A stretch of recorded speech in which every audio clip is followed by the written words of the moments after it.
Meeting. Good evening. I call to order this regular meeting of the Minnehaha County Planning Commission and will begin with a few introductory comments. As a courtesy to everyone in the meeting room tonight, please make sure that all cell phones are turned off. Please note that tonight's Planning Commission meeting will be recorded live and available for viewing by the members of the public afterwards on the www.minnehahacounty.org site. In observance of the CDC guidelines for social distancing, tonight's meeting is taking place simultaneously within the County Commission meeting room and virtually within a Zoom meeting room online. In the Zoom meeting room, each individual user on the line will be on mute to maintain communication clarity for everyone. Every item listed on the agenda will be read separately. If any member of the public wishes to be heard on an item, you may raise your hand while I read the item description. If hands are raised, we will follow our normal hearing procedure by requesting planning staff to present a report on each item, and then request the petitioner to come to the podium and make a statement or answer any questions. Anyone from the audience wishing to address an item shall be recognized by the planning staff in the order hands were raised and state their name and address for the record.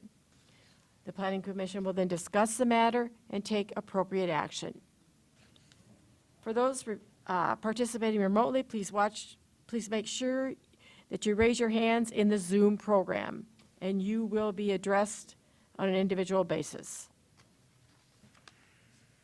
First on the agenda is public input. Is there anyone here wishing to speak on the item that is not on the agenda? Please raise your hand, and if you are attending remotely, you'll be unmuted for comment. No hands are raised. Thank you, David. The first item number 1 on the agenda, is the minutes from the January 25th Planning Commission meeting. Are there any comments or changes to the minutes? I move approval of the minutes. This is Jeff. Michael, second. This is Randall, second.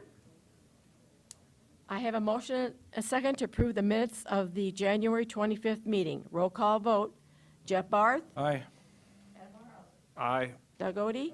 Mike Ralston? Aye. Becky Randall? Aye. Ryan Vanderflit?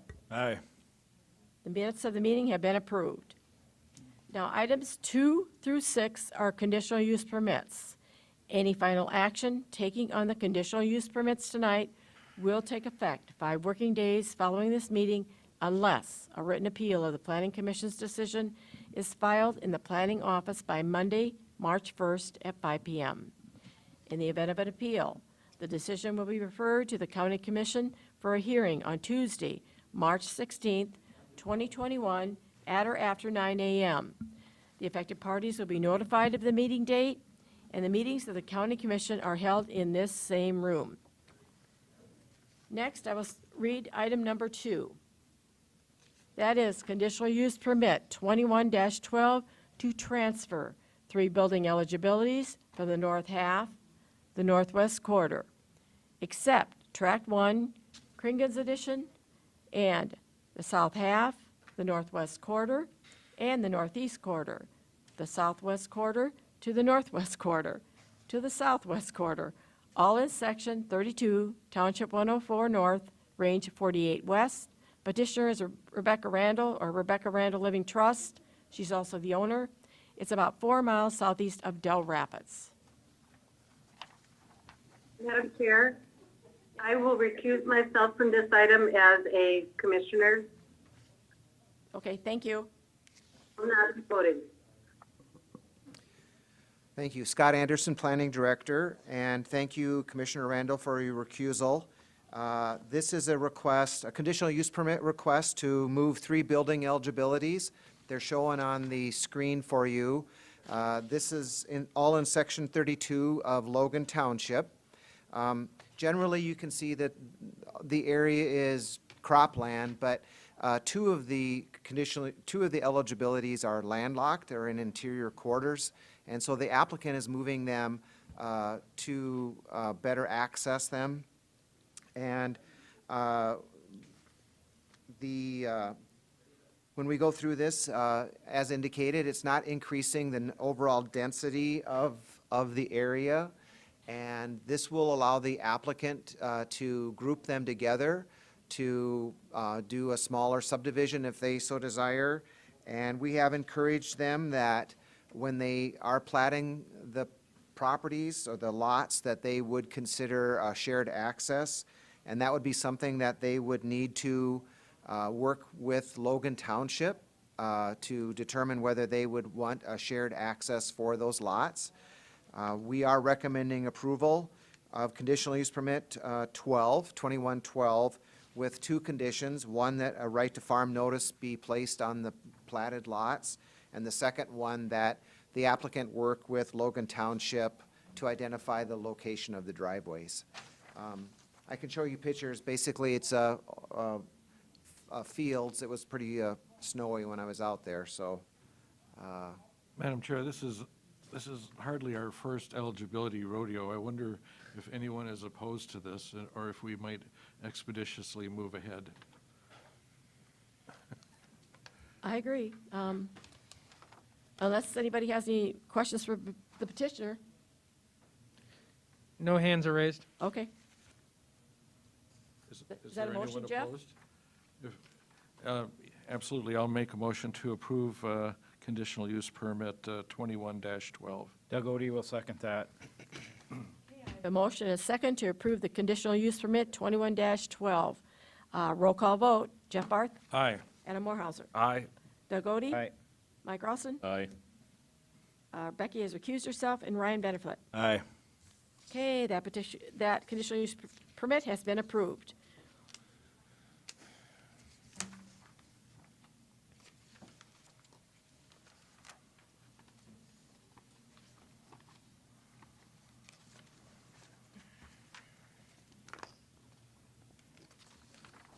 Scotty, you ready for item 3? Okay.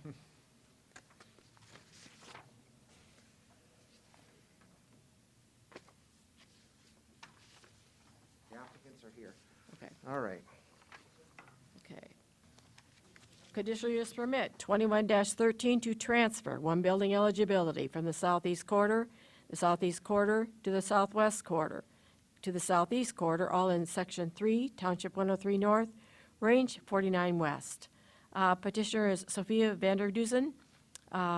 Property owner is Sophia and Daniel Vanderdusen. They're 2 miles east of Baltic. Yes, thank you. Once again, this is a conditional use permit request to move one building eligibility. The property is located approximately 2 miles southeast of Baltic, and the parcels are relatively flat. This is the location generally of the new dairy, Driftwood Dairy, that's being constructed in the southeast quarter of the southeast quarter.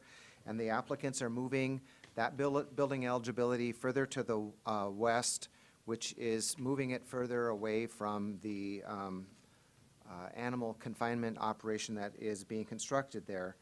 It doesn't increase any of the density of that area, and it's a better use of that.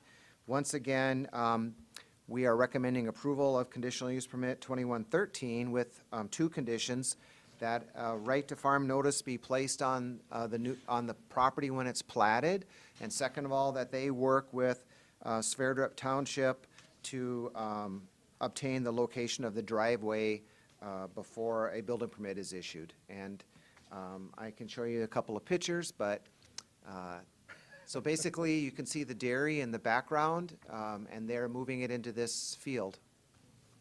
So I'd be glad to answer any questions you have, and the applicants are here. Thank you for waiting. Any questions for Scott? Is there anyone opposed to this? Any hands raised? No hands are raised. Oh, we have one hand. Sandy Johnson?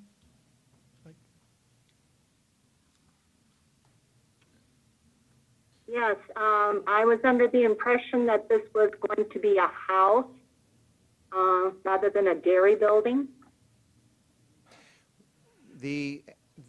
Madam Chairman, would you like me to Go ahead. answer that? Go ahead, Scott.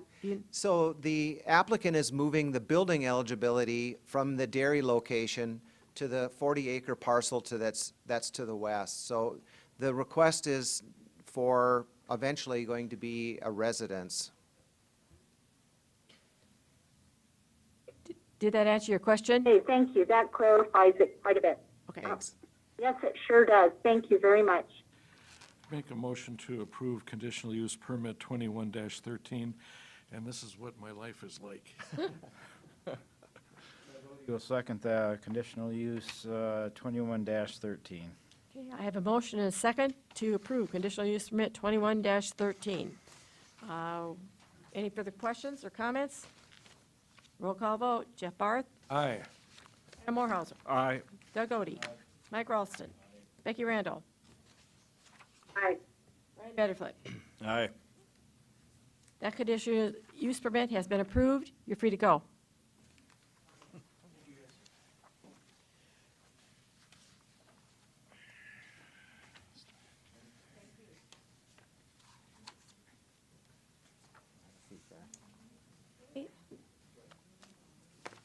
Item number 4, conditional use permit 21-14 to transfer 3 building eligibilities from the south quarter.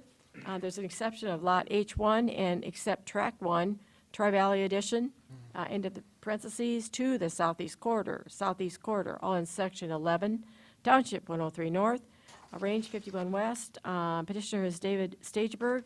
Property owner is the same. It's 3.5 miles south of Colton. Scott?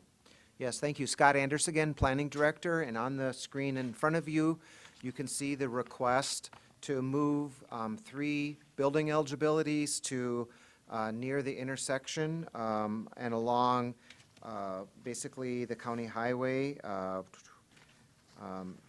The property is located generally next door to Tri-Valley School to the east. This is generally a farming area, and there is an existing farmstead you can see located already along there. This would provide better access to County Highway 118, and the new location of the building eligibility should not impact the density of this quarter section, and it would allow better access to the highway. We are recommending approval with the 2 conditions that, for conditional use permit 21-14, that a right to farm notice be placed on the newly platted lots when they are platted and before a building permit's issued. And second, that Grand Meadow Township be contacted and that they get approval from Grand Meadow Township for the location of the driveways before a building permit is issued. I'd be glad to answer any questions, and here's the pictures of the area. This shows basically where those are located, and the shelter belt is to that existing farmstead that was to the north. Any questions for Scott?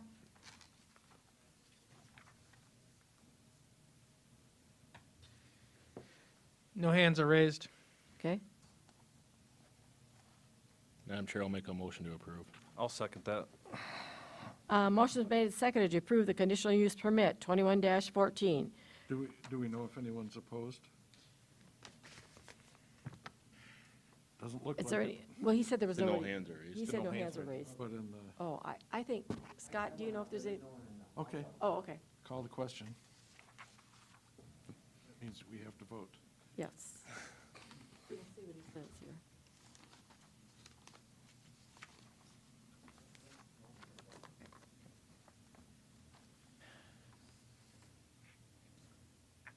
I had a motion and a second, and it's a roll call vote. Jeff Barth, Aye.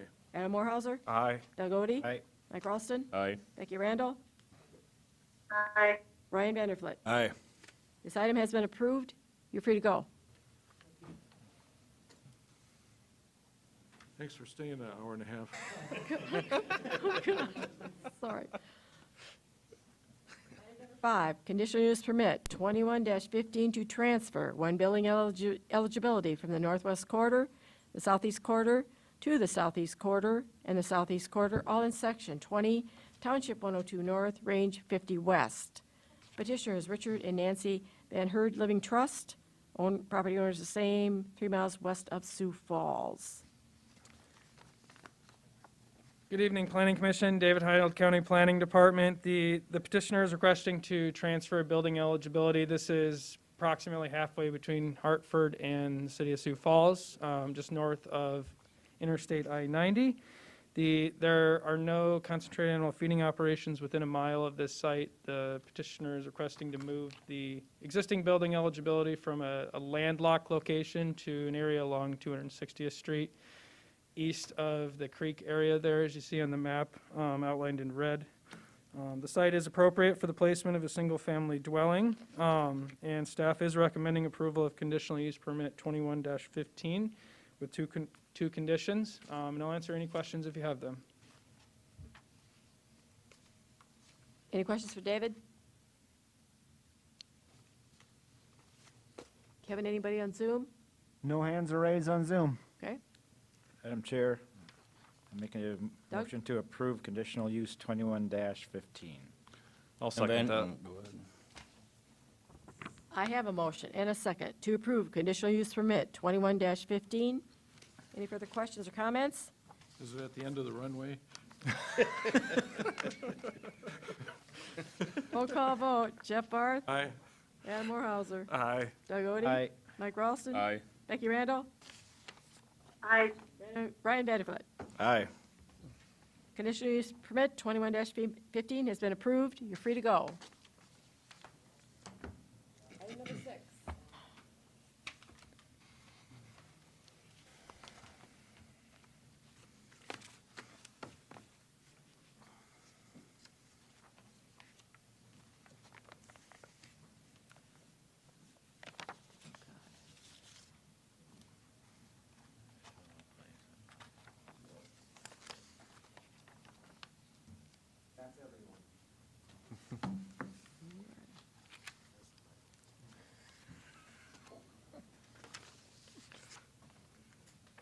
Item number 6 is a conditional use permit 21-16 to expand existing rock extraction quarry on the property legally described as Lot 3, exception H-1, southwest quarter, northeast quarter, the west 1,534-04 feet, except the south 1,703-78 feet, and the north 1,875.55 feet, the east 413-2 feet, the west 1,947.24 feet, and the north 66 feet. There's an exception of the west 1,947.24 feet, the southeast quarter, the west 1,534.04 feet, the south 1,703.78 feet, the southeast quarter, lots 1, 3, and 4, Royalwood Addition, the southwest quarter, all in Section 27, Township 101 North, Range 48 West. The petitioner is LG Everest, Chris Klein. They're also the property owners located 3 miles east of Sioux Falls. David? Good evening, Planning Commission. David Heinold, County Planning Department. Hold on one second. Oh. There we go. Out of the way. David Heinold, County Planning Department. The petitioner is requesting to expand an existing rock quarry. This is located along South Dakota State Highway 42. It's just about 2 miles east of the city of Sioux Falls, and is outlined in red, as you see on the attached map, which covers a pretty expansive area between the county highway to the west, and then the state highway to the north, and then the almost to the township road on the east side, and then as well on the south side as well, in Split Rock Township.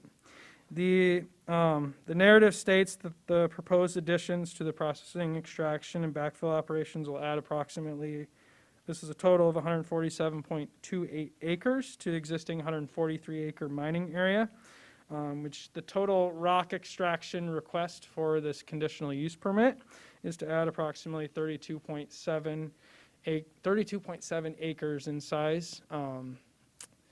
And the petitioner has supplied a site plan showing that the expansion area for what is to be where the rock extraction would take place. Staff has reviewed some of the requests that the petitioner has provided in the narrative as far as sand and gravel extraction that has occurred on the site historically, and reviewed prior conditional use permits, which we do not have any currently for that particular use.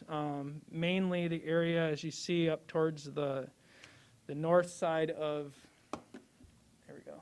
So the north side of what would be the proposed rock extraction area, as I'm outlining right here, is about the 32.7 acres. This is an existing area where there's currently sand and gravel, as you'll see in some of the pictures that I took, which is covered in snow, but it's mostly pond areas filled with water. And there's also a stream running through there. But that area is mostly tied to this directly right here. So with that, the applicant is among the mining boundary request to expand the area. They are also requesting to revise the hours of operation to expand upon what the current hours of operation to go an hour earlier Monday through Friday, and then Saturdays would be an hour earlier and an hour later on those Saturdays. So in number 2, extend the maximum depth of excavation by 310 feet. So it would actually go deeper to an elevation limit of 900 feet, below the current elevation limit of 1,210 feet. Number 3 that they are requesting is to revise the references to the blast control plan. Basically they delivered their own report as far as LG Everest. Number 4 is to remove the restriction for a permanent concrete or asphalt mixing plant. And there's one currently located towards the entrance to the site. 5, modify 12.08 additional consideration regarding the maximum bench heights for the site. And then I'm going to go through some of the additional maps that the petitioner has provided. As you can see here, this shows the access to South Dakota State Highway 42, and then the main office building area, the employee parking, the scale, and then off in the distance you can see some of the piles there. And then this is what is located as the temporary asphalt batch plant on the site now. This shows the topography of the area. As you can see, there's some depressions there where the pictures would show that in the northwest corner, and then you see the main rock extraction quarry area right there, as noted. The existing conditions of the site is basically you'll see the Bixby River's there. You'll see there's a stream that runs through here. There's a culvert under the county highway, as well as one that runs from the state highway to the north of this site. The petitioner has provided a current limits map as far as, and it lists out the different current extraction limits, the processing areas, as you see on the map, as I've already highlighted before when I went through the entrance area. And you can see their notation of the current sand and gravel limit. The petitioner has also supplied a map for a proposed drainage realignment. As you can see on this map, the current waterway runs directly through where the proposed rock extraction area would be on the corner there, and it runs this way towards, so this would be the proposed alignment along the boundary of their subject property. So groundwater monitoring is another map that they provided as far as the wells in the area, as far as monitoring the groundwater in the area. As you can see, there are several that are located in this area to the south. You can see there's one located to the west along that property boundary. And then there's one that's located back towards the office. And then there's a couple in the subdivision to the northwest. And there's also a couple down further to the south. There's some property that the petitioner owns to the south as well. So the petitioner has provided a screening plan. As far as the zoning ordinance is concerned, the zoning ordinance outlines that screening is to be implemented before any extraction operations can be implemented. As you see now with the existing berms and trees that are around the property, if this request is to go forward, they will remove the trees and the berms along here to make way for that proposed area. And some of the berms have already been constructed around the county highway and the township road here. In addition to that, along the state highway, there is to be a proposed tree belt there to protect the screening there, as the petitioner has brought forth a plan to one of the sites for the proposed permanent asphalt or concrete batch plant. And then finally, the reclamation plan of what this would look like once this is all completed. Basically, you see a reservoir there for what the applicant lists as potential or future development. So next, I'm going to go through some of the pictures of the site. As you can see, there's the existing rock extraction area with the different benches. As you can see, there's different varying heights there, as the petitioner has mentioned in their application. This picture shows that a little bit better as far as the heights, and they can go into more detail about existing operations. This shows so I'm looking from, there's a kind of a gravel access road from the main pit area. So as you continue along here, this is looking south towards, as you can see, there's a pit, there's a kind of a depression there where the sand and gravel mining occurred historically. So this next picture shows this would be the nearest residential property, which would be just over 1,000 feet by my calculation, according to the site plan they provided. You can kind of see there's a fence line here, and on the other side of this is an existing cornfield. And what I'm standing on right now, you can see in a couple of the next pictures, there's some Sioux quartzite rock outcroppings there. This is looking towards the northwest. You can see there's an existing commercial business right there. I believe that's the Rocco's event catering business, event hall. And then further north, there's another commercial business as well. And then the culvert for the existing stream. You can see more rock outcroppings. This would be looking directly towards the proposed rock extraction area. And off in the distance, you'll see the neighboring land uses. This is looking back towards the east from the same spot, looking towards that existing tree line of where the existing pit is.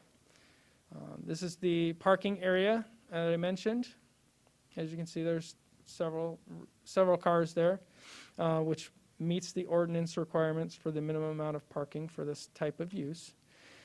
The temporary asphalt concrete batch plant, as you see in the distance there, as well as some of the stockpiles, quartzite. This is the existing entrance, the paved site access, hard surfaced, and this is looking back north. There's an existing tree belt along the east side of the driveway, and then this is looking back towards the site.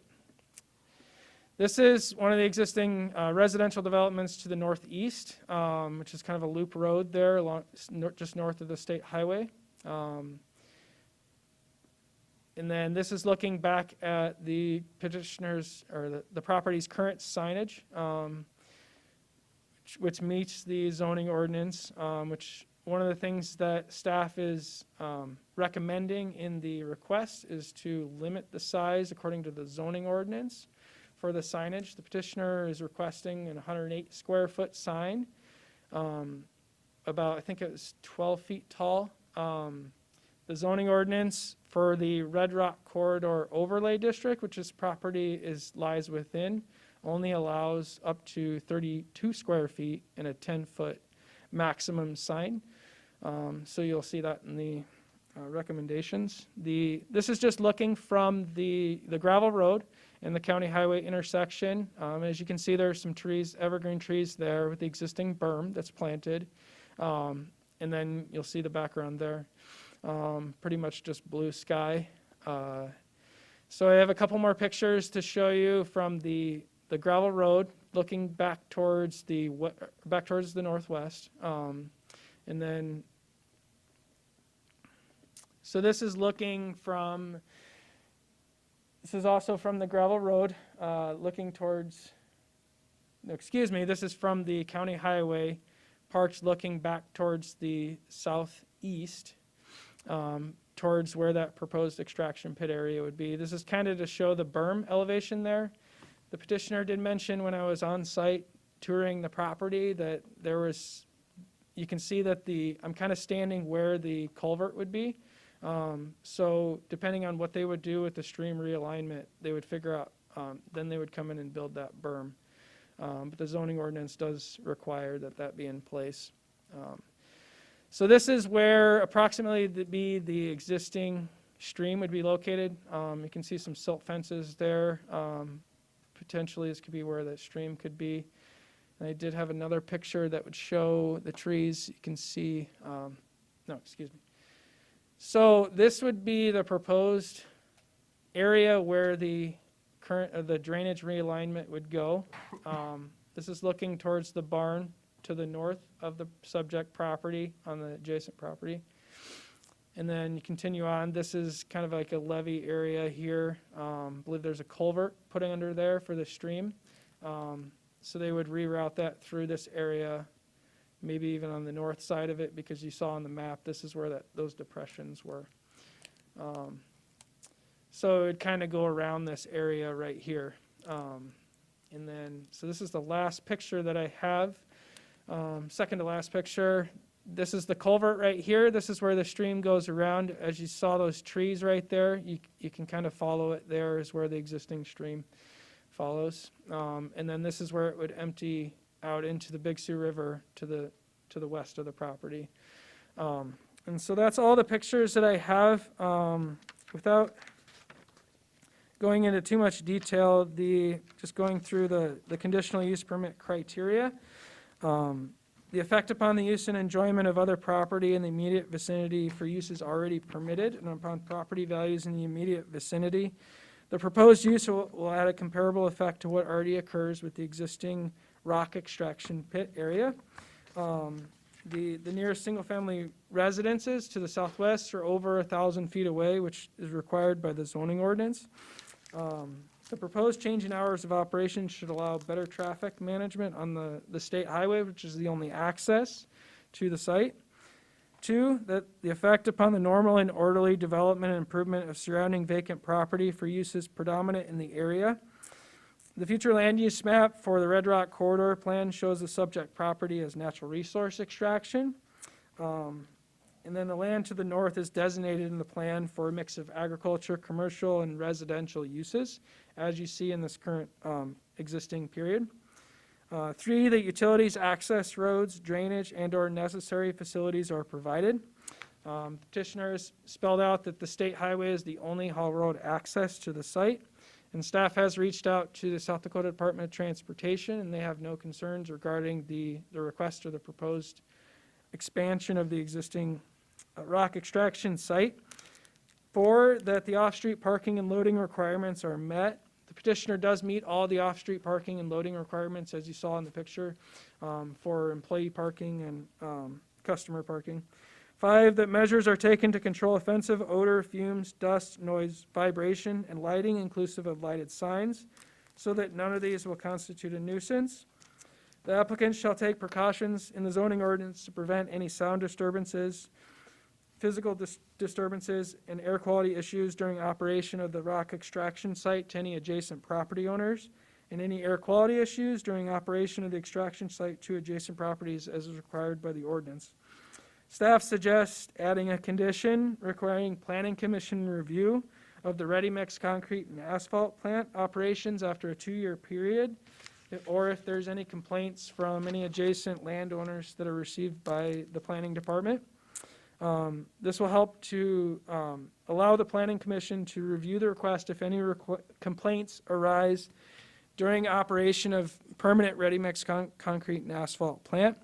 And number 6, that the health, safety, and general welfare of the public in the comprehensive plan. Goal 5 of the Environmental Stewardship Chapter of Envision 2035 Comprehensive Plan states that recognized sand and gravel and rock deposits are within the county, are non-renewable natural resource and beneficial to the economy of the county and the welfare of its people. The comprehensive plan is an action statement that suggests that conflicts with existing neighborhoods should be minimized. The siting of the proposed rock extraction aims to minimize the impact on surrounding land uses with appropriate setbacks from the subject property boundaries in accordance with the zoning ordinance regulations and recommended conditions. So I've highlighted some of the conditions. Staff does recommend approval of the conditional use permit 21-16 with the following conditions, and there's a total of 27 conditions. Some of the ones I'm going to go through specifically relate to the proposed conditions that the applicant would like changed from the MC 97-83. 3, that all operations with the exception of blasting shall be restricted to the hours of 6 a.m. to 7 p.m. on Monday through Friday, and 7 a.m. to 1 p.m. on Saturday. And then operations shall not be conducted on the following legal holidays, and then those are listed in order. The activities such as office duties, maintenance activities which produce no adverse off-site impacts shall not be restricted by the hours of operation. 4, that the maximum depth of excavation shall be to the 900-foot elevation measured from mean sea level, provided that there's no adverse impact on groundwater elevations recorded by monitoring wells required in condition number 5. And 5 is the 7 monitoring wells shown on drawing 5 groundwater monitoring maps shall be used to routinely monitor groundwater conditions. Any monitoring well destroyed by extraction operations shall be replaced. Groundwater levels shall be measured in each well on a quarterly basis by an independent party. An annual report on monitoring activities shall be submitted to the planning department. And 6, that the blast control plan prepared by LG Everest dated January 27, 2021 shall govern blasting activities. All blast records shall be available for inspection by the planning department upon request. And number 7, ground vibration and overpressure shall be recorded for each blast by 3 seismographs. The site of the blast, distance to the residential properties, and atmospheric conditions shall determine the appropriate locations for the seismographs. Number 11, the berms and shelter areas shall be completed prior to operation of ready mix plant, asphalt plant, and rock extraction. All trees shall be maintained in a live state. 20, that the ready mix concrete and asphalt plant shall be reviewed by the April 24th, 2023 Planning Commission meeting. And number 24, that the applicant shall maintain a minimum distance of 1,000 feet measured from the nearest residential single-family dwellings to the edge of the rock extraction pit. 25, the conditional use permit approved by resolution MC 97-83 dated August 28, 1997 shall be superseded by the above conditions. 26, that the total sign area shall be 32 square feet and a maximum of 10 feet tall. A sign permit must be obtained from the county planning department prior to installation.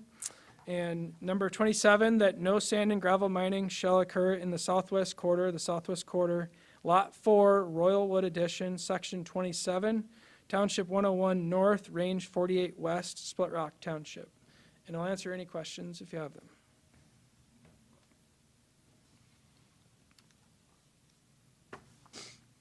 Jeff? Do we think a $20,000 bond is sufficient? Or is that just what we sort of are grandfathered? So the $20,000 surety bond is what we've historically used in the past for sand, gravel, and rock extraction. Any other questions for David?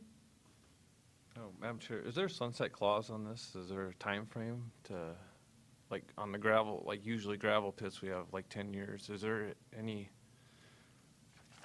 do we have anything like that or not? Or is there anything like that for this rock extraction? This particular rock extraction site doesn't have a sunset clause in it. That It would hasn't be in the past. Aggregate, where we have gravel and like Okay. Skunk So this Creek. one qualify in that then? They can dig to China, I think. Okay, all right. Questions for David?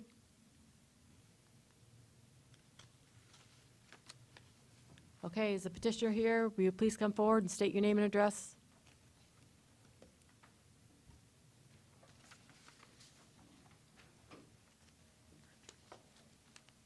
Good evening. I'm Rick Everest with LG Everest, 350 South Main Avenue, Sioux Falls, 57104. And I have a quick presentation here just in response to a open house we had with the neighbors on February 11th, and just some questions that the neighbors had that we might not have had the chance to address fully that evening, and just like to address the commissioners here this evening.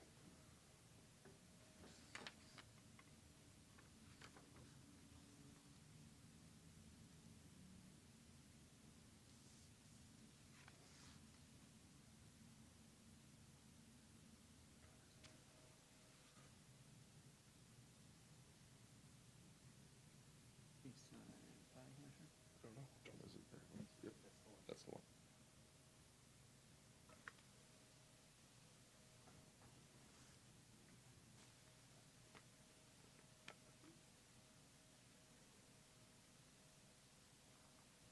Perfect, thank you. So just a little bit of history on LG Everest. Founded in 1876. We've got 2 quarries in Del Rapids. The East Quarry started mining, LG Everest started mining that in 1927. So we've got some familiarity with the business. So we did meet on February 11th with the neighbors that wanted to come to provide the information on what we're doing and what our plans are. Basically the same thing that you all have seen. We really want to be transparent with everyone and people that are concerned with what we're doing. And we aspire that this is a long-term relationship. The permit notwithstanding, we're still going to be in this location for a long time. So we do want to have a good relationship with the neighbors. We acquired the East Sioux Quarry from Merlin Roy's Paving in January of 2020 and included the parcels that we talked about before. We already know about the previous conditional use permit. Parcel 62882 is currently permitted under state license for sand and gravel extraction, and that is on the west side of the property. And the current permit was approved in '97. And there is that property that we were speaking about. We agree and accept all the staff recommendations except for number 27. So we propose to delete that from our application and revise it so that it matches to number 24. The applicant shall maintain a minimum of 1,000 feet measured from the nearest residential single-family dwelling to the edge of both sand and gravel and rock extraction. So there was some, I guess, confusion between the rock and the sand and gravel, and we're just going to concede that sand and gravel as well as the rock within 1,000 feet. And this is just a map showing the residential offsets, and this is that 1,000-foot setback that I speak about. So this area right here, there would be no mining under the, if we revise that to say, read as number 24. And we've got the Iverson Crossing neighborhood up here. That's the 1,000-foot offset from them.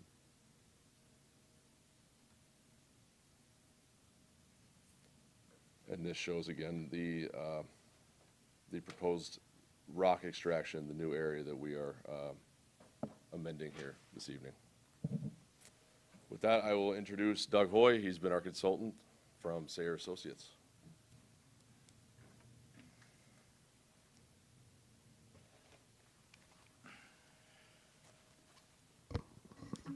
Thank you. My name is Doug Hoy. I work for Sayer Associates here in Sioux Falls. I've been working with LG Everest and along with Respec, an outside consulting firm, to take a special look at the blasting operations. And I do live at 3604 South Harmony Drive in Sioux Falls.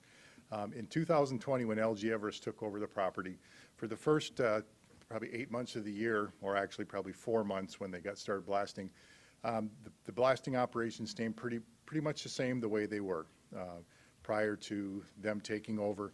And in August of 2020, we started looking at really taking a look at the blasting operation to see if we couldn't make some improvements. There were some things there that we felt we could improve on, And as Rick said, LG Everest wants to be a good neighbor. Again, I want to address that, RESPEC has been working with LG Everest on this, and that one of the things we have done is taken a look at the blasting operations to keep the vibration to a minimum of what's possible. And we are held to the surface mining standards, and we do use that. And there's a couple more slides here as I get down there. We have taken the time, and we do all these blasts, and the design of these blasts are planned out long in the future. As you'll see in one of the upcoming slides here, we've got the pounds per delay of explosives that we can shoot in these blasts. We've got those poundages calculated out already based on the information and the data we've received in this last year of blasting there. And so it is a continually ongoing process and continues to be refined. And the more data we collect from it, the better we can predict and the better we can adjust our blasting. We also, well, can I go on? Can we go to the next slide, please? Could I ask you one quick question there? Sure, Doug. Why no permanent seismograph proposed at the Riviera? Currently we are talking with Doug. We're in contact with Doug with Matt to get one put there. We originally didn't have one put there, but we felt that would be a good location because he actually is the closest building, will be the closest building many years out to the pit, the ultimate pit extraction. So yes, we've tried to contact Matt, but he must have some free time. But we do plan, as you'll see, we do plan to put one there. We just want to make sure that it's okay with Matt. He's expressed no concern in the past over it. We just feel it'll be another good location to put a seismograph there and to collect that close-in data. Correct, Mr. Odie, yes. Just hit the up arrow here. Okay, on these sheets right here, I want to make a note that we've analyzed all the blasting data from 2019 and 2020. And on the sheet, on the graph on the left, the Sioux Quarry 2 Ledge 1 monitoring data, I'd like to make note that is from 2019 as well as 2020. Now you'll notice Ledge 1 is the very top ledge. That's the ledge that starts right below the dirt. You'll notice in 2019 there was very few shots, only a couple shots from the previous owner that were shot up on the upper ledge. And in 2020, when LG Everest took over, they started shooting more in that upper ledge, a lot more shots. And as you can see, some of those initial shots for the first 4 months of the year were somewhat higher, not in exceedance of the regulations or our standards, but they were higher. Then you can see in Ledge 2, or in Ledge 1 in 2020, we shot quite a few shots there from basically about the end of August all the way through December. And as you can see by all the green dots, what you're shown in the green dots, those are all the shots on Ledge 1. So in 2019, there was very little blasting done on the very top ledge. And that does make a difference for what the neighbors feel and things like that. The top ledge, usually you'll feel that a little bit more than when you get down farther. But in 2020, we realized the need to get the top ledge expanded, so there's a lot more shooting on the top ledge. Now, on the right side there, Ledge 2, you can see there in 2019, the previous owner took a lot of their shots, the red dots, out of the second ledge, Ledge 2, the ledge that's approximately 40 feet down from the top. And also when LG Everest took over in 2020, they continued to blast both on the top ledge and Ledge 2. The first half, through April through August, are shown in the yellow dots. Then you'll see about the time we really started taking a look at it and changing the blasting, changing the characteristics of the blast, the pounds per delay, and the timing, and even the spacing, and even down to the hole size. You can see how those blast results, the vibration levels dropped. On the right sheet there, I'd ask you to look at the green dot cluster. Notice how much lower those are. That's quite a significant reduction in the vibration level on that second ledge. And so in our minds, we're very much heading in the right direction on that. And then on the next sheet here, one of the criteria that the county has imposed on the LG Everest operation and requires from the USBM is do not exceed 133 decibels for any air overpressure, or that's like a sound wave or an air pressure wave. As you can see, looking at the graph, the left 2/3 of that graph up until September 12th, 9/12, you can see a few dots that are up there close to the 133 decibel points, especially the one about 2/3 of the way over, just below that black line.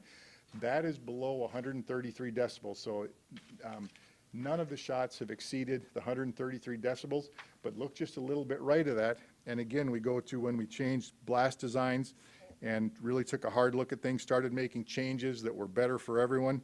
You can see those air overpressure decibels drop down below 120. So that's a good indicator too that we're heading in the right direction. And also, looking at one more slide here, we wanted to make sure, one of the questions we received was, are you planning these shots out? How do you know how much explosives to use as you progress west? Based on the criteria we received for this year and using the past criteria from the previous owner, these contours here, or these color bands, they look like little sideways V's. Those are actually the predicted pounds per delay of explosives we can shoot as we get closer to the residences to the west.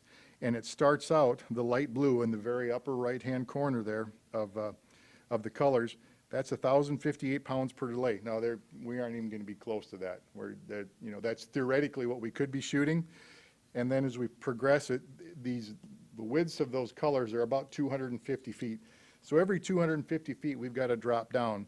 So the pink there, we get down to 640 pounds per delay. And I just want to make a note, when they started blasting in 2020, they were between that 750 and 600 pounds per delay, okay? Then in August, we started taking a look at that, decided to make some changes and lower that pounds per delay. And then the next color back there is 470, and then the next one back, the tan, is 326. We pretty much lowered it down to that level right there. And that's why you see such an adjustment in the vibration levels on those previous two slides.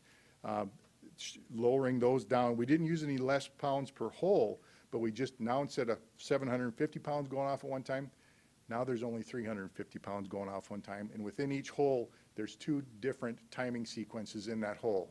So, but as you see, as we proceed back to the west, we go from starting out at 1,058 pounds per delay down to the very last contour, the very last shaded area red, which would be the closest to the Riviera, Mr. Odie.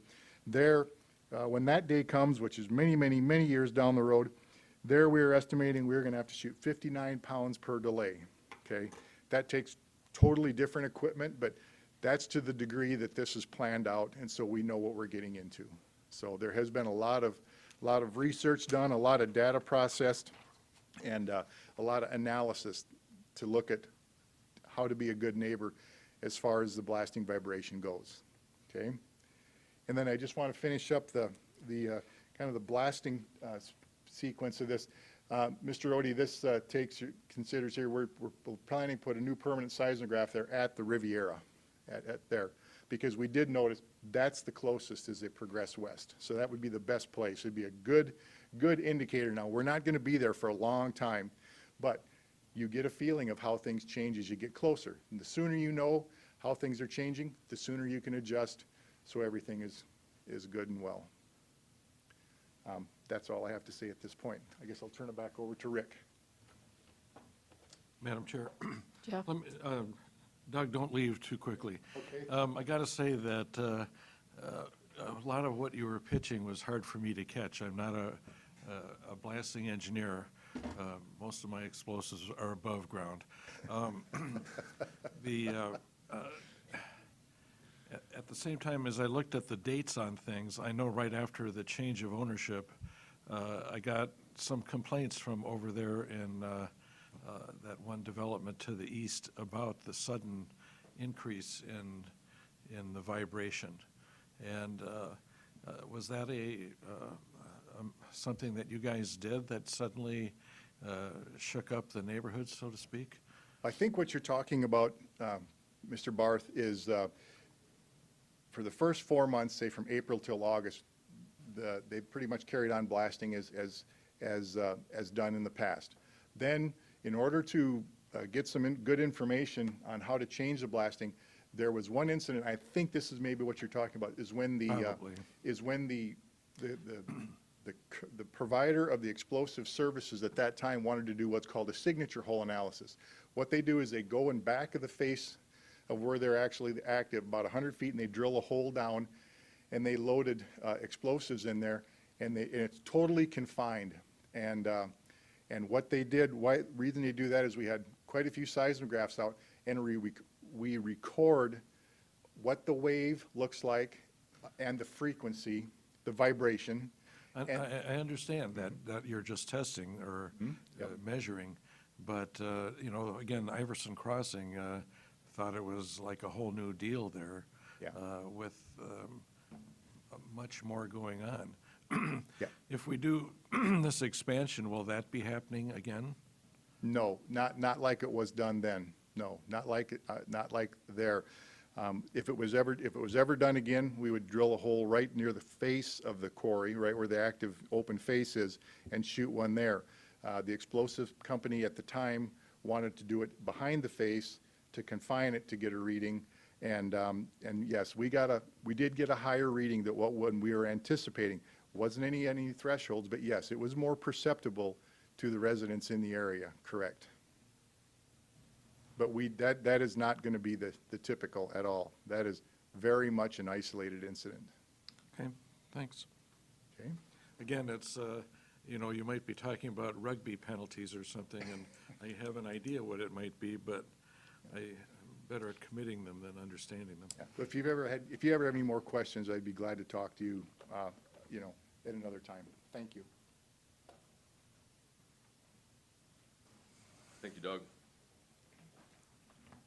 So like Doug said, we did switch our blasting contractor around that time. Same folks that service us up in Del Rapids, and we've been quite happy with the results. We've also extended our notifications. We made sure that we've got everyone that wants to be on the notification list, so if it goes off at noon, people know. We solidified that list. I think we've gone outside of our boundaries, and we have had very good luck with the new contractor as far as going off at noon. That was a big deal for us. So again, speaking about number 27, we wanted to change that to no sand and gravel, and I'll show you a map here in just one second. The upper quartzite bench progresses from east to west, and at least 22 years at our current mining levels before we would reach that footprint. And there's a little bit of a sequence right there, kind of hard to see. But that kind of goes hand in hand with our mine sequence here. So I will just show you real quick, if I could. Sorry, I'm trying to do this. 16. There we go. So this is the line as described by the county staff as no mining south of there. And then this is the 1,000-foot residential offset. So county staff recommended the quartzite extraction be included into this area, but did not include this same area for sand and gravel. We need to move that sand and gravel in order to get to the quartzite. So that's the maybe confusion there between 27 and 24. And that is all I had, if anyone has any questions. Any questions for him? Yeah, I got one quick one. How far down in that area do you go before you hit granite? This area right here is anywhere from 25 to 30 feet. Okay.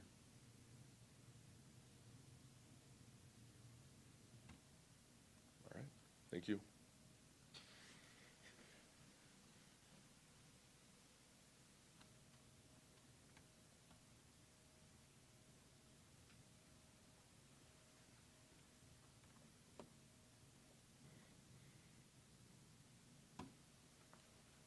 Okay, we have any proponents out there? Anything on Zoom? Brent Driscoll has his hand raised. I'm in opposition. Okay, then you wait? We have any opponents that wishes to speak that are here in the room?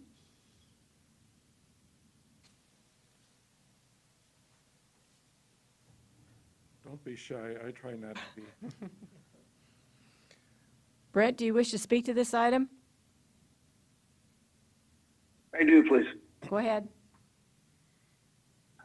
Good evening. My name is Brent Driscoll. I reside at 48068 Iverson Crossing Road. And then I also have a business located at 26655 481st Avenue, Brandon. The business is actually going to be located, it's just one lot north of the Riviera. So it's going to be in real close proximity to the western edge of their new proposal. As I read my statement, please keep in mind that the conditional use permit request is to move mining and blasting area closer to the neighboring properties. I'm here this evening to express concerns over granting a conditional use permit for LG Everest to expand the area that allows them to remove material from the quarry via blasting and to review the current conditional use permit that has affected the area.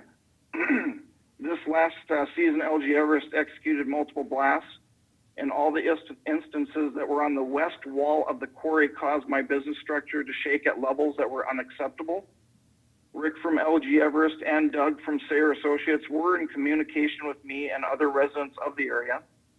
They would let us know when each blast was happening, and they even attempted to monitor the ground and sound wave levels that were produced for each blast. The problem with this approach is that it did not stop the damage from happening to the expected structures. 2 of the 3 blasts of the west wall created vibrations so bad that the TVs on our walls and the items on the employees' desks shook aggressively. I'm not here to stop LG Everest from extracting material from the quarry. I'm here to recommend they do it differently using options other than blasting, or if they continue to use blasting techniques, it must be at levels that do not affect any of the neighboring properties at all. We cannot continue to be the test subjects for them to get the blasting at a level that is acceptable for the community. I already have a large crack that runs along the ceiling line of our business building, and we have sheetrock screws that are already pushing out, and our structure is not even a year old.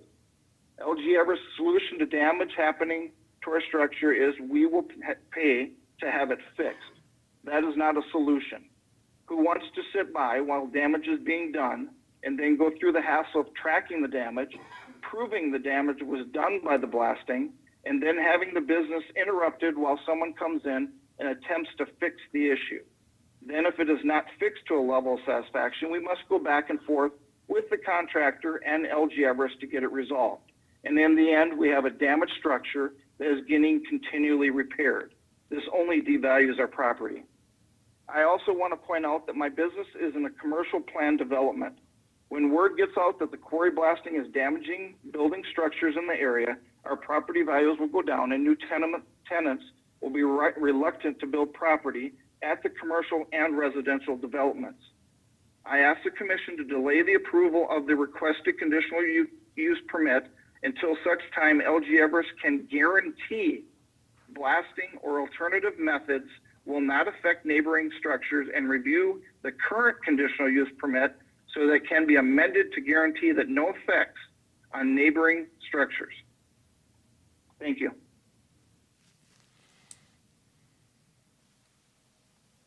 Anyone else like to speak to this item? Please come forward, state your name and address. Vince Welch, 480, or 26695 481st Avenue. Speak louder. Yeah, Vince Welch, 26695 481st Avenue. So we just moved here this summer, right after LG Everest had purchased the property. So we were part of the original, or the serious blast that occurred. So the concerns that we have is the value of our property, certainly as the quarry would move west. The blasting is a concern for sure, and noise and sound pollution are concerns for us. So primarily would be the value of the property, because we're right there. So as it moves west, we'd be right on top of us. So LG Everest has been great to work with. Doug has been great to work with. So they're great neighbors, but it doesn't take away the concerns that we have. So thank you. Anyone else like to speak to this item?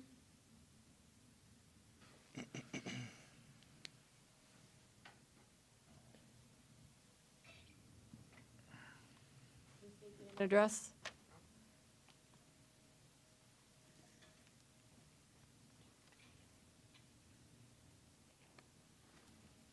Tim Nicolai, 48110 Skyview Circle. Live just to the south. Been a resident out there for 30 years, so the previous owners went through kind of the same thing. We set kind of the hours of operation and were good neighbors with the previous owners in the past, and hours of operation has always been kind of a thing with the previous owners. And I would ask that LG Evers would at least consider giving us the quiet time during the hours of 7 to until 7 in the morning, and quiet time after 7. If they want to start their operations before then, but at least keep noisy parts of their operation until after the 7 o'clock hour in the morning, and the same way at night, with rock crushers, et cetera, et cetera. And as far as, you know, the traffic in the area, we still got school buses and stuff going out there picking up the children. In the morning is the last collection time. 7 o'clock is when the last of the school buses and stuff are coming through. So there is a lot of traffic and stuff out there, so I think keeping traffic to a bare minimum out there is also a concern. So, you know, whether or not we got truck traffic on the road is also a big concern out there. The other thing is, it's a little bit of a concern to me, is most of the neighbors in that area south of the quarry have got wells because of the rock is being so close to the ground out there. Rural water is kind of hard to get to that area. So the added depth to the quarry is also a concern of mine at this point.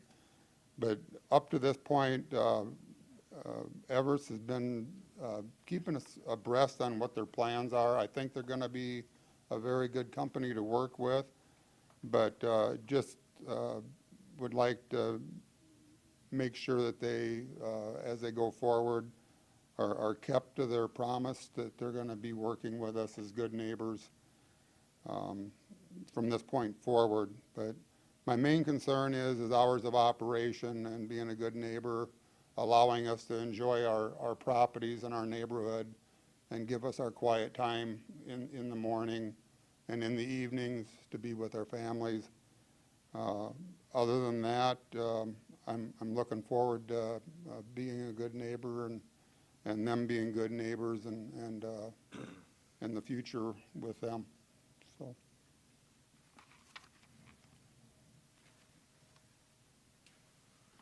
Thank you. Is there anyone else that care to speak on this item?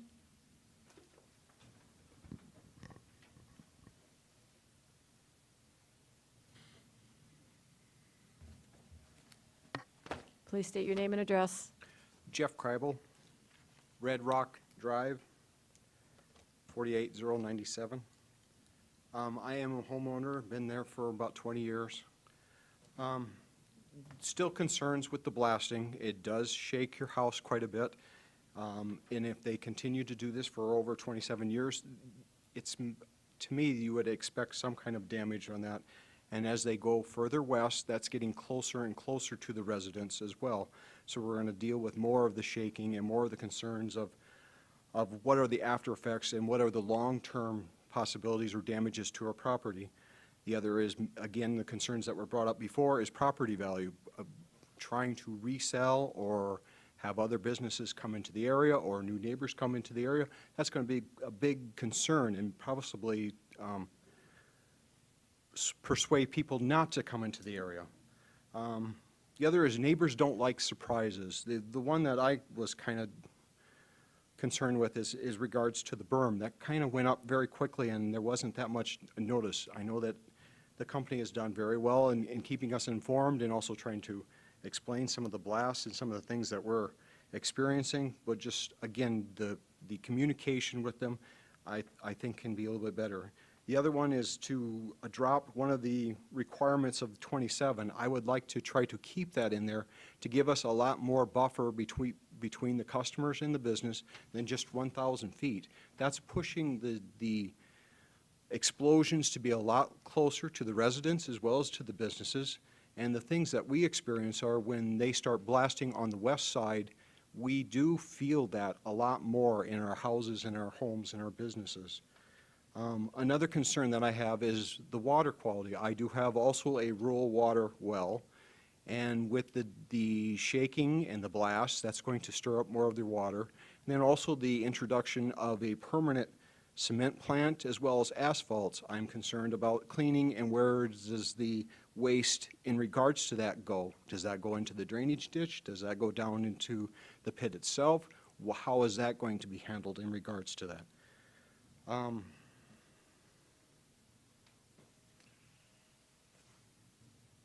Sorry, that's all I have at this point. Thank you.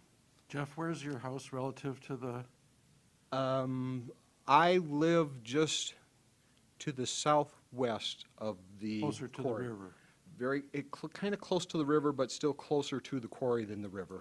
Okay. Jeff, I got one question. Have you had any damage done to your property since you've been out there for 20 years? I noticed that there are a few cracks, and I don't know if that's from the blasting or not. The concern that I have is, over time, you are shaking the house. And when you shake the house, you're going to cause more of a settling of the house and adjustments to the house.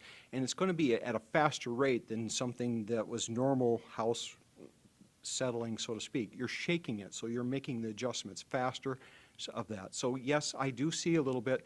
Can I relay it specifically to the quarry? No, but the concern is always there that you feel like there's some adjustments to the house that are being made a lot sooner because of the blasting. Okay, thanks.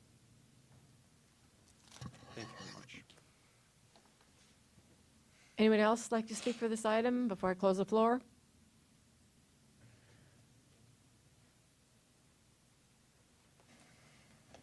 Sharif Welch, 26695 481st Avenue. We live in the property directly across the street from the expansion where it's coming, a little rectangular plot there. We just moved from Minnesota. We found the house and moved in July.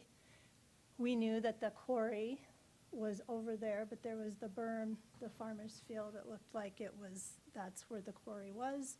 Had no idea that it was going to expand. Had we known this was in the works or that it was even a possibility, that it would be moving right across the street from us, we would not have paid what we paid for the property, nor would we probably have moved there. So I echo what they're saying about property value. I did a little research, different places where quarries have come in and across the street from homes, and directly adjacent from the quarry, a property can decrease by 30%.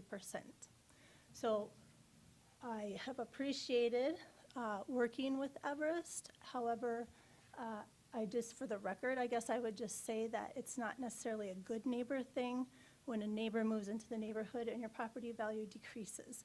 And I'm sure you could all agree with that is kind of a tough pill to swallow. So for the record, I just want to put that down there. And it would be certainly a concern. And so therefore, then property tax values would go down. And I'm not sure how all this works. I've never been to one of these meetings before, but I just, for the record, needed to state my major concern about property value. So thank you. Anyone else have any comments or like to make comments on this? Anybody on Zoom, David? No hands are raised. Thank you. I'm going to close the floor. Madam Chair, do we want to let the proponents respond to any of the? Sure. Anyone from LG Everest want to respond to anything that was brought up? Absolutely. I'll let Doug speak a little bit more on the blasting. truth is, yes, you do feel a shot when it goes off. That's why we want to give people notice so they're not startled. But we've been in compliance with all the standards, and essentially that is no damage to buildings. So while I can appreciate people being wary of feeling it and actually, you know, visually seeing some things maybe shake a little bit, the fact is we're not really harming anything. So again, I'll let Doug speak to that a little bit more. As far as the property values and things of that nature, I think we all know that Sioux Falls properties are going up in value. The quarry has been here since the early 80s, and people have built around there since then. So again, I can't speak to what might happen in the future, but I think everything in Sioux Falls is pretty healthy at this point. Speaking to Mr. Nicolai, the hours of operation, this generally speaking, the 6 to 7 hour that we're asking for is to get traffic, the first round of trucks out before the morning rush. And that shouldn't affect any kind of school pickup or anything like that. I think we'd like to alleviate traffic during that 7 to 8 o'clock rush hour. Rick, there's no blasting going on at that hour? No. It's after 9 a.m. and before 3 p.m. as stipulated in the CUP, but we always shoot for noon if possible, which we've been very successful with since we switched contractors. Mr. Kreibel noticed about the berm, and I would mention that we do have a website that we will be posting these changes and things like that to the quarry and the blasts and everything we can on the website. So we're going to continue to improve our efforts to let the neighbors know what we're doing out there, and again, welcome any questions that they may have at that time. The permanent asphalt and/or concrete plant, as far as material that might be left over, that would remain on site and cleaned up and basically recycled. We've got a separate yard off-site that we would be able to recycle that material, so there would be no water or drainage issues there. And Doug, if you wanted to talk a little bit more about the blasting. Thank you. Well, can I ask you one question before you? Absolutely. Have you been in contact with the DOT when they plan to make Highway 42 a 4-lane? We have been, And yes, sir. how is that going to affect you folks as far as getting trucks in and out of there? You know, I don't think it would affect us, other than there will be a median there, so that might be a little bit more of a corner for a truck to go around. You're going to have to wait your turn. I did ask them about the possibility of a light at the intersection, and they were pretty adamant against that right now. Who knows, in the future that might be a requirement, but we would like to widen the entrance a little bit, again, for safety, and we're going to, with the sign and things like that, they're in the proposal here, we're going to beautify that entrance and make sure that the safety factors are there as well. Thanks. Yep.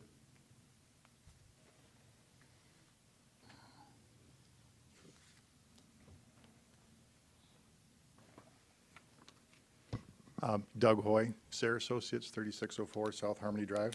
I would like to address a couple of the comments that were made regarding the shots and the feeling of the vibration. I think it's quite safe to say it's impossible to do that shooting without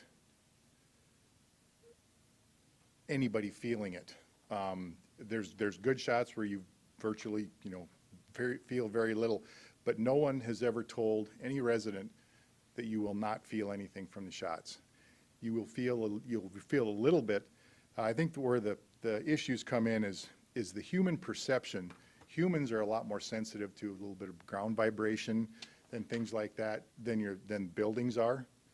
You'll feel a little bit of a vibration, the human will, and honestly, the vibration levels that we're talking about here in most of these are less than a tenth of an inch, very small. I mean, you can make that much of a vibration walking across a floor on that. In the instance with Mr. Driscoll, I have a record of 3 shots that were monitored at his building, which is a very nice building. He's just put it up. One reading was .06, one reading was .08, and the other one was .04. Those are just above the threshold of being able to even monitor those. And I have not heard anything about damage to his building. And one thing I want to say too is LG Everest, and we're very open. If you suspect if you got questions about some cracks or damage, let us know. We'll be glad to come out and look at them and take a look at them. But I want to emphasize there's a lot of things that cause a crack in a building or a sheetrock screw or a sheetrock nail to push out a little bit. I mean, there's more things that cause cracks in homes. I live right by Harmon Park, and I've got a crack above one of my doors. And there's no quarry within 6-7 miles. It'd be this one, you know. So, a lot of environmental factors will do that to homes. To Jeff Kreibel, same thing. We've done 3 shots there. They've been very low, and I have no doubt in my mind that they can feel them a little bit. I've been down there on his property for 2 of the shots, and you can feel them. One is a vibration, one is a little bit of an air overpressure, or the pressure wave that comes from the shot. And yeah, Jeff and Deb can feel the shots a little bit, but they are down in that 0.03 and 0.04 and 0.06 rating. Very low, but yet sensitive to a human. You know, you can feel those things. As far as Welch is there, we're monitoring there, and their readings are, they're down there in the 0.17, 0.2. They're higher because they're closer. They're closer. And also, I would like to address Mr. Nielsen, I believe it was, with the shaking and settling of the pond.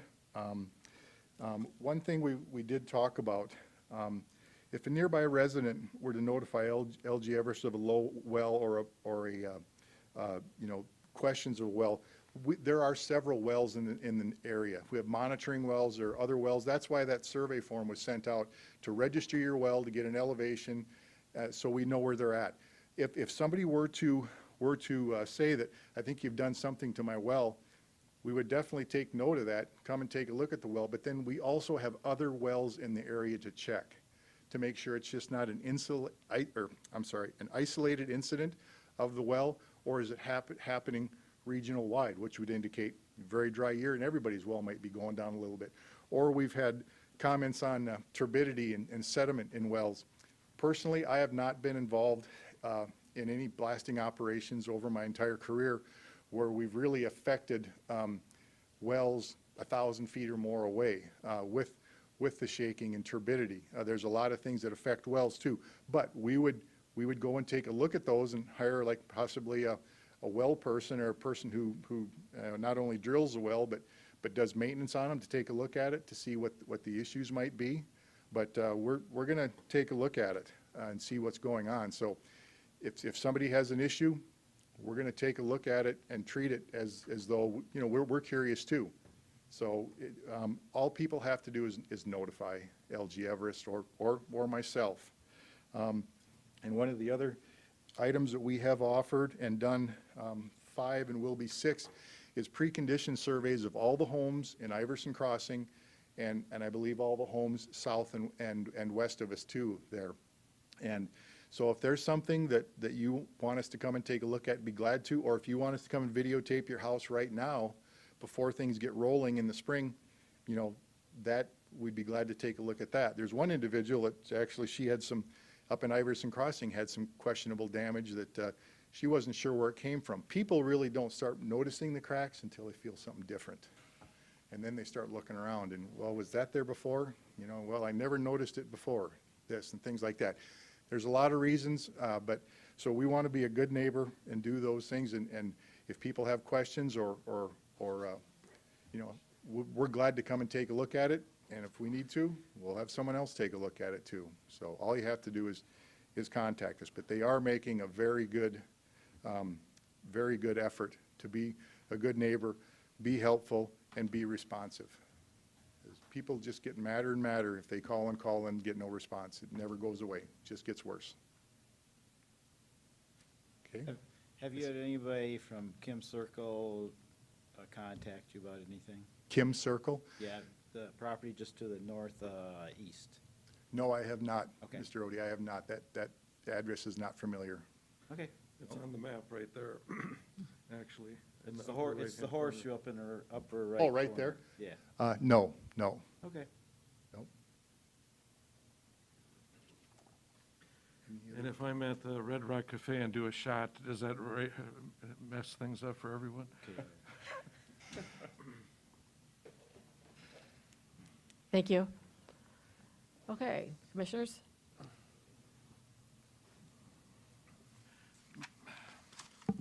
I'm interested in what other commissioners have to say, Madam Chair, but I wonder if we couldn't at least, take care of that hours of operation, recognizing that, I can see the benefit to the business to start earlier and to go longer on Saturdays, but I'm not sure that it's really necessary. Doug, what do you think? Just thinking without really, could there be any differentiating summer hours versus like middle of the, non-summer hours could, I realize summer, you gotta get going. Other times of the year, maybe you could roll it back a little bit. That's one thing we could maybe change on that. Yes, sir, it could certainly be seasonal.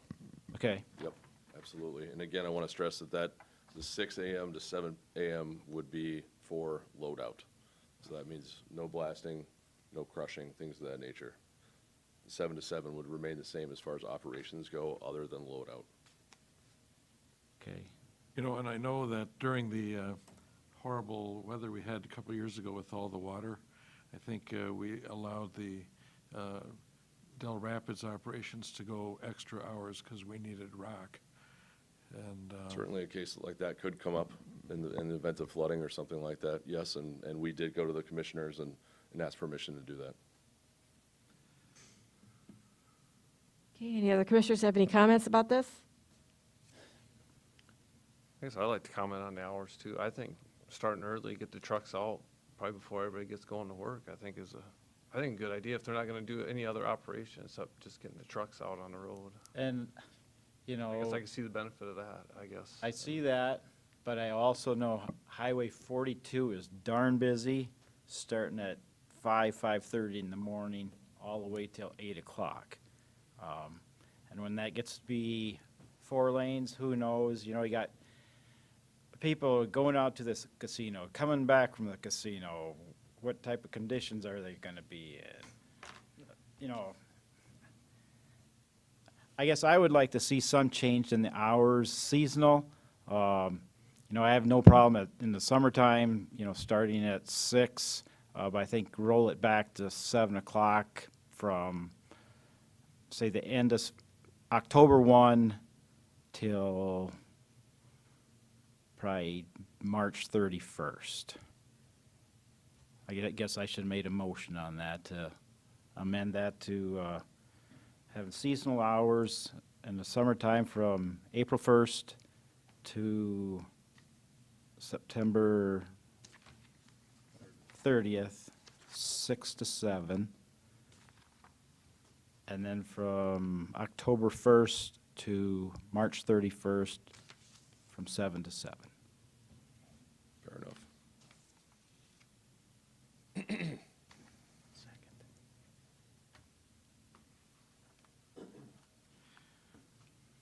Could that be changed within the conditions?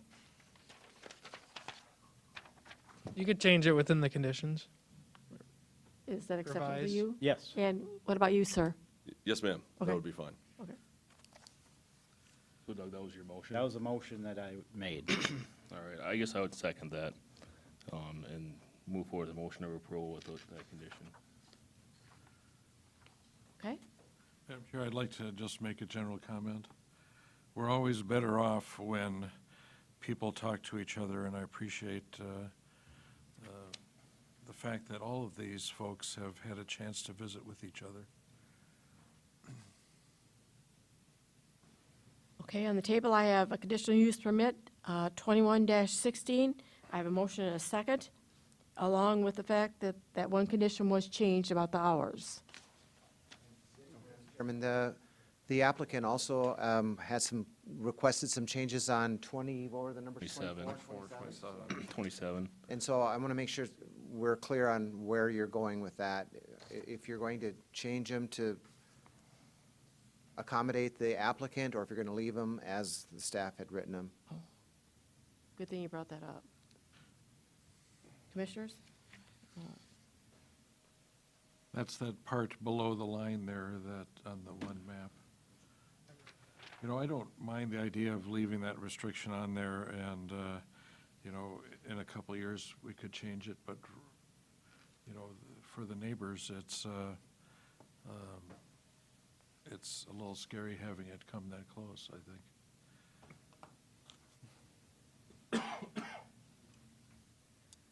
Any of the commissioners have any comment on that? I agree with Jeff over there. I think that's probably a good idea, just to leave it where it is, and if we want to come back and revisit it, I think we can do that. I know you don't want to come down farther, but I think it'd probably be maybe a good trade-off, I guess, with the neighbors and stuff, just keeping it right there for right now.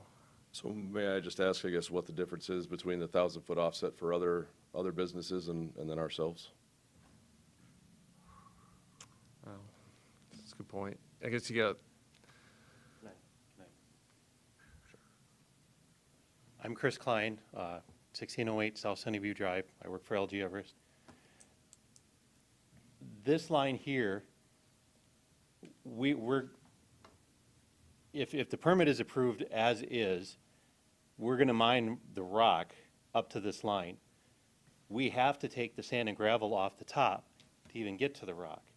So, in our opinion, cleaning up, deleting 27 and just saying sand and gravel at 1,000-foot setback cleans that up, because either way, we have to get the sand and gravel off the top of the rock to get to the quartz site. So our opinion is it's better to go ahead and process it into something valuable, concrete, asphalt, aggregate, rather than backfill it as a waste product in another area. So That's all we're asking, is to combine the sand and gravel and the rock to that 1,000-foot setback. So really, by approving 24, we're already approving them to work in this area anyway. So it doesn't feel like 27 is really, removing that overburden is really a necessary requirement. It is. So So with Doug's motion, and then are we going to acquiesce to the Everest request here on 24 and 27? I guess in my mind, yes. I mean, if we're approving condition 24, we're in somewhat already approving the removal of 27, because he's going to take that overburden off anyway. So it's just a matter of him selling it or pushing it into a pile and pushing it back in. So Correct. So what exactly will our motion be? So I guess not to speak for Doug, With but Doug's hours of operation and removing 27. removal of 27? I'll second that. Okay. You've got a motion on the floor, or you need to remove the previous motion before you take action. Either that or relabel the second motion the substitute motion. Okay. Is that your Okay. substitute motion?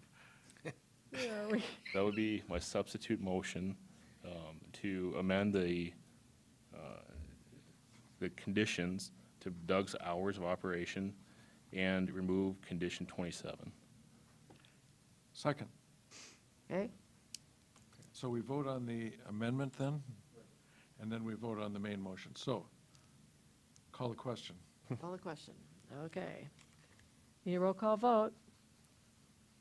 Jeff? Aye. Adam? Aye. Doug? Aye. Mike? Aye. Becky? Aye. Ryan? Aye. Okay. Okay, now the main Now the motion. main motion. Okay. Another roll call vote. Jeff? Why do I always go first? Aye. List. Adam? Aye. Doug? Aye.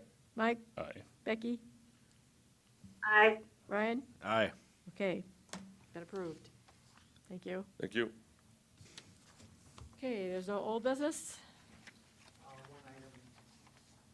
Okay. Oh, I just, whether it's old business or new business, I have made arrangements for some training to take place at your June meeting. East Dakota Water District, what's his name? Water Development District, Jay Gilbertson. Jay Gilbertson's going to come down, and he's going to talk about buffer strips and riparian. Buffer strips, they've been working on some projects along Skunk Creek, and I thought that might be of interest to you, because I know we have some people that sort of live in that area, talk about sort of the impacts, and also he's going to work in some shallow aquifers. We're going to talk about some wells and shallow aquifers and how they recharge and contamination. So that'll be in June, and that will be in person.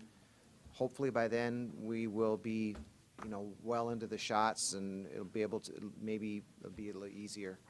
That's all. Okay, I'll entertain a motion to adjourn. Sorry. Take just 30 seconds to introduce myself.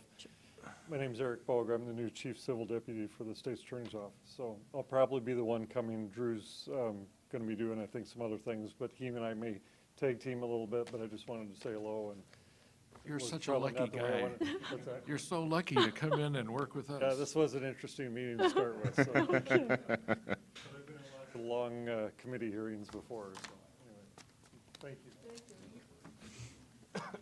I make a motion to adjourn. I'll second that. Okay. Okay, Jeff, Stand up. roll call vote. Aye. Adam? Aye. Doug? Mike? Becky? Ryan? Aye. We are adjourned. Thank you, everyone. Ooh. First, because your name starts with